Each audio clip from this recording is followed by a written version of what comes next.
Okay, let's dive into this. It's all about what happens inside the tooth when a filling hardens. Right, specifically looking at these resin composite fillings and, well, the fact that they shrink Hmm. and the stress that creates. Exactly, that polymerization shrinkage. It's a known issue, especially with deep cavities.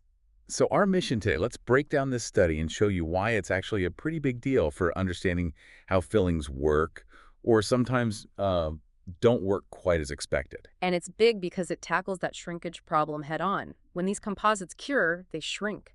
It's inherent. And in those deep fillings, the ones dentists call MOD mezio-occluso-distal. Yeah, covering the top and both sides. Big restorations. That shrinkage pulls inwards on the tooth walls. Like a tiny clamp tightening inside the tooth? Kind of, yeah. It creates stress, and that can cause the cusps, the points of the tooth, to bend inwards slightly. We call it cuspal flexure. And that's the bit that matters to you listening, right? That flexing, that stress can lead to problems, sensitivity maybe. Oh, definitely. Post-op sensitivity is a big one. Or tiny gaps opening up between the filling and tooth, letting bacteria in. Even cracks over time. Not ideal. Hmm. So manufacturers, they're trying to fix this. Constantly. They're always tweaking the materials, trying to minimize that stress. Bulk fill composites were a major step.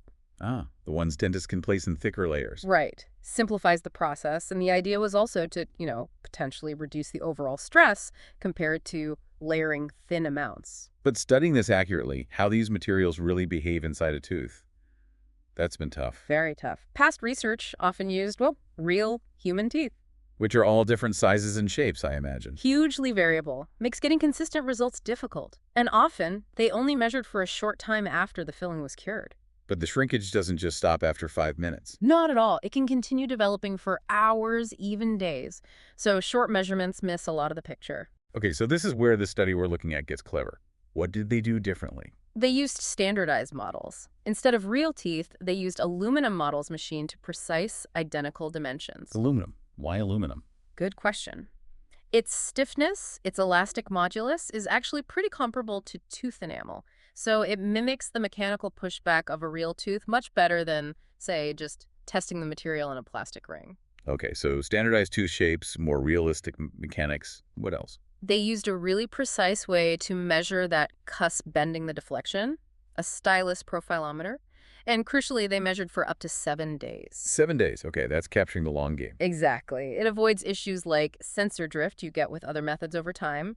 And they also measured the basic material properties, shrinkage, strain, stress separately using improved techniques. Got it. Standard models, long-term, precise cusp measurement, plus the standard material tests. And they tested 3 specific bulk fills. Yep. Aura, which is a more conventional type. Then Filtech 1, this one's interesting because it's designed with special molecules, monomers, meant to relieve stress as it cures. Okay, the low stress contender. And the third. Admira. It's based on something called Ormacer technology, sort of a ceramic-organic hybrid, different chemistry. Right. So the big reveal. What happened when they measured the actual bending, the cusp deflection, in those aluminum models? This is where it gets really interesting and maybe a bit counterintuitive. Admira the Ormacer consistently caused the least amount of cusp deflection. The tooth model bent less with Admira. Okay, Admira wins on deflection. What about the other two? Well, Aura and Filtech 1 ended up showing pretty similar amounts of cusp deflection. Wait, Filtech 1, the one designed to be low stress. It wasn't better than the conventional Aura in the tooth model. Exactly. Even though, get this, in those separate tests measuring just the material discs, Filtech 1 did show lower shrinkage strain and stress, just like it was designed to. So the material that shrinks less on its own doesn't necessarily stress the tooth less. How does that work? That's the absolute key takeaway here. It tells us that just looking at shrinkage, strain, or stress in isolation, like on a lab bench, well, it doesn't predict the clinical performance accurately. It's more complicated than that. Much more. What really matters is the interplay. It's how the shrinkage develops over time and how the material stiffness, its elastic modulus, develops over that same time, all within the context of the tooth's own ability to flex slightly. It's compliance. The tooth isn't infinitely rigid. It has some give. Precisely. And Admira's advantage might be, and this is a hypothesis based on the data, that its stiffness develops a bit more slowly compared to its shrinkage. So it shrinks, but it stays slightly softer for longer, allowing the tooth to adapt before the filling gets really hard and locks in all that stress. That seems to be the most plausible explanation based on their findings. It accommodates the stress better initially. So this study is really making a case for how we test these materials, isn't it? Not just what the material does on its own. Absolutely. Measuring that cusp tip deflection in a standardized tooth-like model gives you a much more clinically relevant picture of what's happening. It integrates all those factors: shrinkage, stiffness development, tooth interaction. It's closer to what's actually happening in your mouth. Right. It shows the limits of relying only on those simpler, isolated material property tests to guess how a filling will behave long-term. So wrapping this up, what this means for you, the listener, is that ensuring a filling lasts and feels comfortable is incredibly complex. This research really pushes the field to think beyond just low shrinkage. Yeah, it opens up that question.